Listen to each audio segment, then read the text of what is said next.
we're going to start off by having a look at ACCA Strategic Business Reporting paper.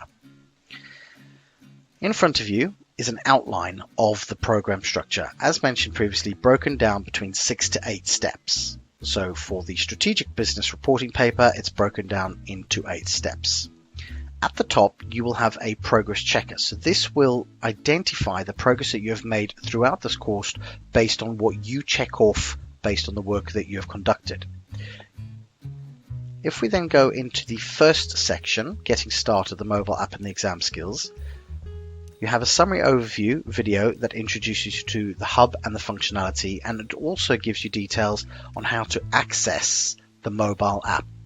The hub is available on all devices and is available on a mobile application, and detailed instructions on how to download these dependent on the devices that you hold are available within the VLE.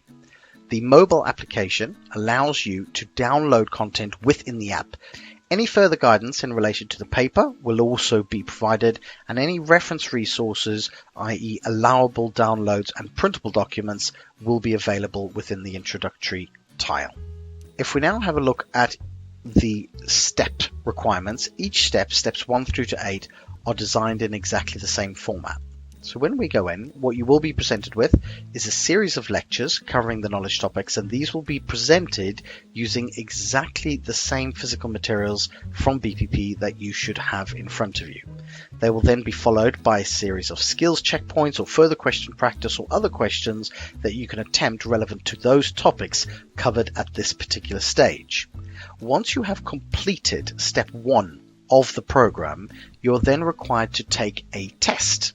Okay, if you click on the test, what you will see is that the test environment simulates the actual exam environment that you'll be presented with.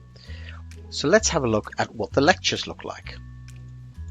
In this section, we're going to look at a sole trader. And in this situation, a single proprietor owns the business. They take all the risks, but equally they get all the rewards of the business.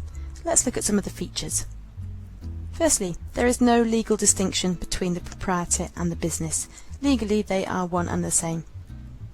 The proprietor is wholly liable for the debts of the business, and when they borrow in their name rather than the company name.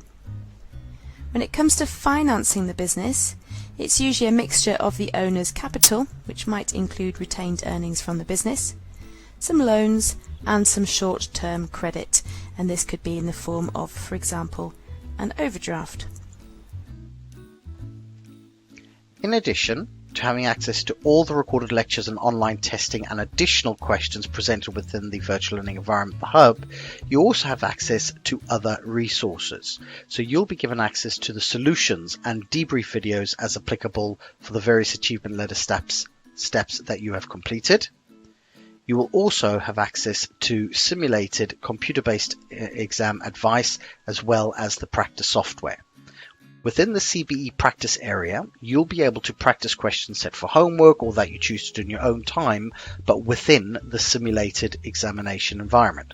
So here you will have access to a series of blank Excel and Word documents where you will be able to type up your answers in exactly the same way as you would be able to do in the real exam itself.